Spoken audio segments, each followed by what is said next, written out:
Un peu après 9 heures, le premier mardi du mois, les lourdes portes en chêne du Crédit Provençal, dans le petit village de Valbelle, s'ouvrirent.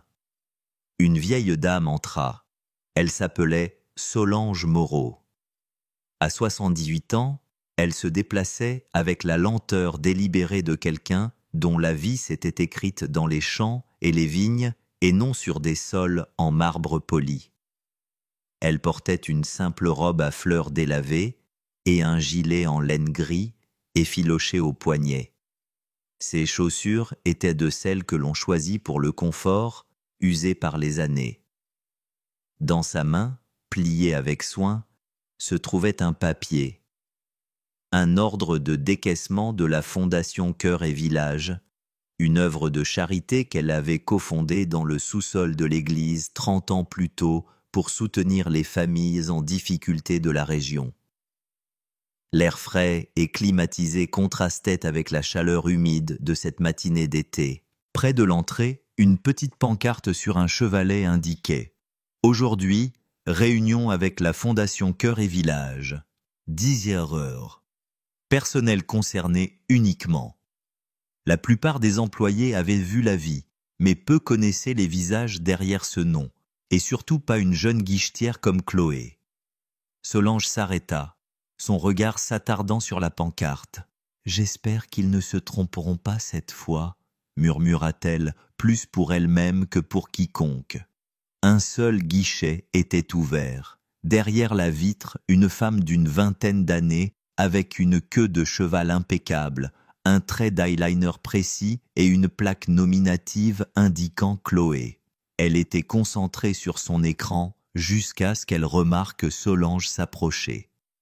Chloé avait été réprimandée la semaine précédente pour une erreur coûteuse, et son regard s'était durci d'une nouvelle prudence agressive. Alors que ses yeux balayaient la robe usée et les chaussures simples de Solange, un de ses sourcils parfaitement dessinés se haussa d'une fraction de millimètre. « Ah, ça recommence », marmonna-t-elle dans sa barbe. Les mots étaient à peine audibles, mais dans le hall feutré, ils restèrent en suspension un instant de trop. Solange atteignit le comptoir et posa doucement le papier sur le marbre froid. « Bonjour, je voudrais effectuer un retrait pour la Fondation Cœur et Village, s'il vous plaît. » Chloé jeta un coup d'œil au papier, puis à Solange, son ton empreint de scepticisme. « C'est votre compte, madame ?» Solange hocha la tête, sa voix calme. « Oui, on m'a dit que les fonds seraient disponibles pour un retrait aujourd'hui. » Chloé prit le papier entre deux doigts manucurés. Après l'incident de la semaine dernière, elle ne prenait aucun risque. Ses doigts tapotèrent bruyamment sur le clavier pendant qu'elle naviguait dans le système de la banque. « Il y a une anomalie », annonça-t-elle, les yeux rivés sur l'écran. « Votre nom ne figure pas sur la liste des signataires autorisés pour cette fondation. » La main de Solange reposait sur le bord du comptoir. « Ceci est l'avis de décaissement, » dit-elle doucement, « de la Fondation Cœur et Village. » « Eh bien, je ne vois votre nom nulle part, » rétorqua Chloé, son impatience grandissant. « Nous ne traitons les transactions que lorsque toutes les informations correspondent. » Solange se pencha légèrement. « C'est sous une désignation interne. Veuillez vérifier le lot de décaissement numéro 7. » Un rire sec et dédaigneux s'échappa des lèvres de Chloé. « Ce n'est pas comme ça que ça marche, madame. » Elle se renversa dans son fauteuil, sa posture rayonnant de supériorité. « J'ai fait cela de nombreuses fois, » insista doucement Solange. « S'il vous plaît, vérifiez à nouveau. »« Je vais devoir appeler mon directeur, » dit Chloé, la voix sèche et froide, en appuyant sur un bouton sous son bureau. Quelques instants plus tard, un homme en costume bleu marine parfaitement coupé sortit d'un bureau. C'était Monsieur Durand, le directeur de l'agence, un homme qui valorisait la procédure par-dessus tout. « Quel est le problème, Chloé ?»« Un formulaire de décaissement pour la Fondation Cœur et Village, » expliqua-t-elle. « Le nom de la cliente n'est pas dans le système, mais elle insiste pour que nous vérifions manuellement le lot numéro 7. Monsieur Durand prit le papier, le parcourut rapidement des yeux avant de se tourner vers l'écran de Chloé. Après la récente alerte à la sécurité, il n'était pas d'humeur à faire des exceptions. Une erreur système était possible, mais une tentative d'escroquerie semblait plus probable. Finalement, son regard tomba sur Solange. Ce n'était pas un simple regard, mais une évaluation complète et méprisante de son gilet usé et de son humble apparence.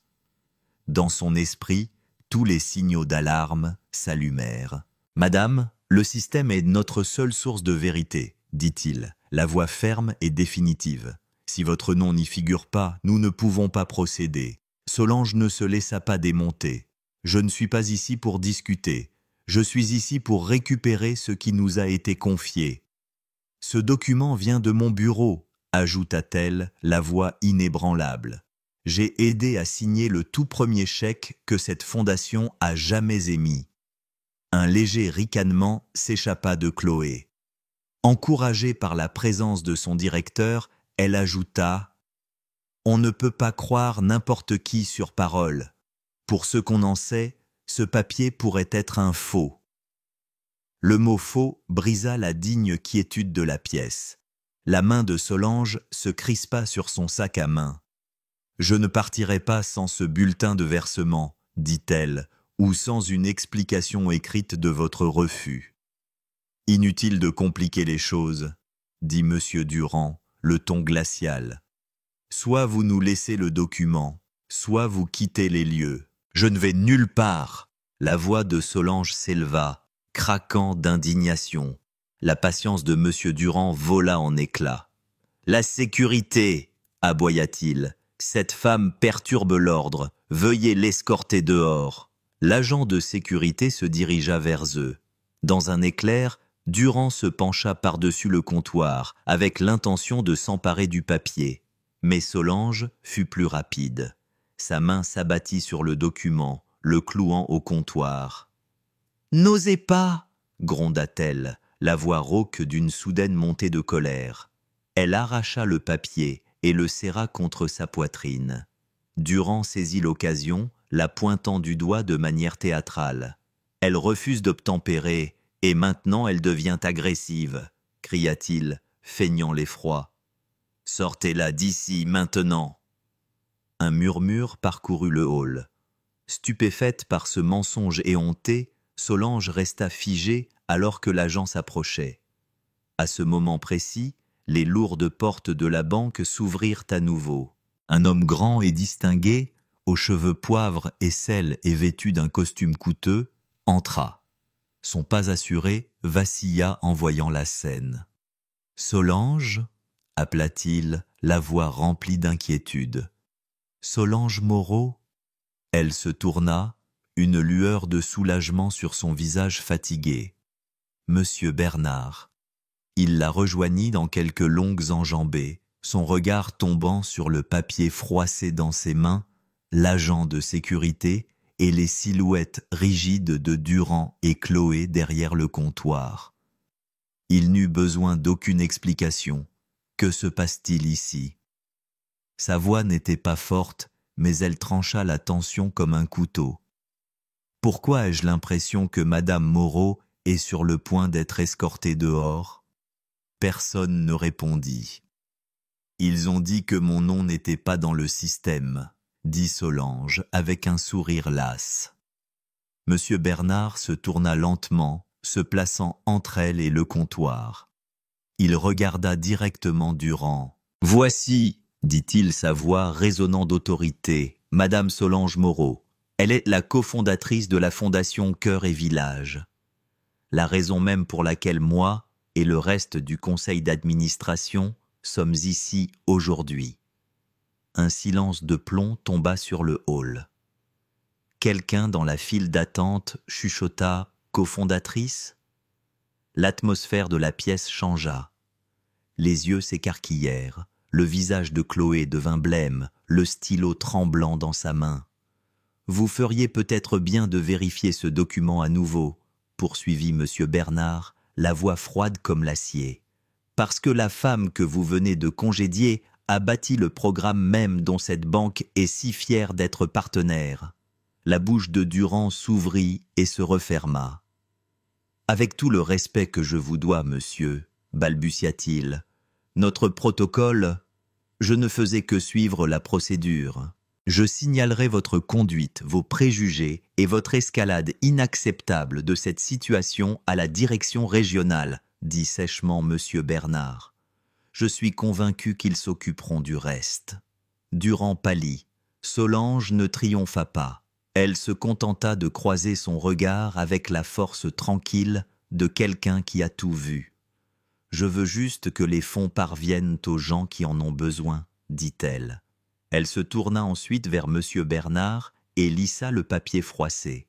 « Je ne voulais pas qu'ils me reconnaissent, avoua-t-elle. Je voulais voir comment ils traiteraient quelqu'un comme moi. »« Eh bien, dit sombrement M. Bernard, maintenant nous savons. » Dans les semaines qui suivirent, le changement au Crédit Provençal fut palpable. M. Durand fut réaffecté à un poste administratif sans contact avec la clientèle. Chloé ne fut pas renvoyée. Au lieu de cela, à la demande expresse de Solange, elle dut suivre une formation à l'empathie et faire du bénévolat chaque samedi à la soupe populaire de la Fondation Cœur et Village. Le premier samedi, elle arriva, l'air mal à l'aise. À midi, sa coiffure était en désordre et sa blouse tachée de soupe, mais elle resta tard pour laver les sols. Solange ne prononça pas un mot de reproche. Elle lui tendit simplement un tablier et lui demanda doucement « Vous avez faim ?» Chloé hocha la tête et elles mangèrent de la soupe et du pain frais ensemble, en silence, sur des chaises en plastique. Aucune excuse ne fut prononcée, mais une entente était née. De retour à la banque, une nouvelle affiche ornait le hall, montrant une photo souriante de Solange Moreau et de M. Bernard, annonçant le partenariat communautaire Cœur et Village.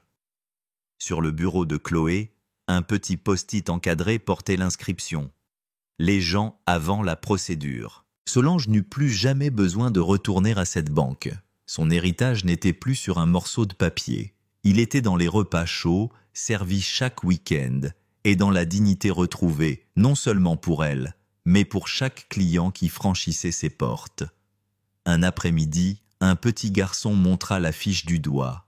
« Maman, c'est la gentille dame de la photo ?» Sa mère sourit. « Oui, mon chéri, c'est elle. » Depuis son guichet, Chloé les regardait. Elle ne dit rien, mais ses mains, autrefois prêtes à juger, bougeaient maintenant avec une détermination tranquille et assurée, tout comme celle de Solange.